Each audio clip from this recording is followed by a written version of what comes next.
New York మేయర్గా పోటీ పడేటటువంటి సందర్భంలో మందాని ఏమని చెప్పాడు, నేను అధికారంలోకి వస్తే మెట్రో ఫ్రీ, బస్సు ఫ్రీ, అందరికీ కూడా అనేక రకాల ఉచితాలని చెప్పాడు.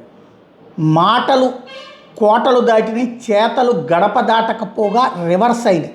ఇప్పుడు న్యూయార్క్ సిటీలో వచ్చిన తర్వాత, ఈ అయ్యగారు గెలిచిన తర్వాత ఇప్పటికే మతపిచ్చని రాజేస్తున్నాడు, ఓవర్ యాక్షన్ చేస్తున్నాడు. తాజాగా న్యూయార్క్ సిటీలో సబ్వే అట్లాగే బస్ ఫేర్స్ $3 చొప్పున పెంచుకొచ్చాడు. ఏదైతే ఆయన రాగానే అన్నీ ఉచితమైపోతాయని ఆశపడి ప్రత్యేకించి ఓట్లు వేసి 85% మద్దతుతో గెలిపిస్తే మాట తప్పాడు, మడమ తిప్పాడు. సేమ్ టైం $3 బస్ ఫేర్స్ పెంచేశాడు, సబ్వేస్కి పెంచి పడేశాడు.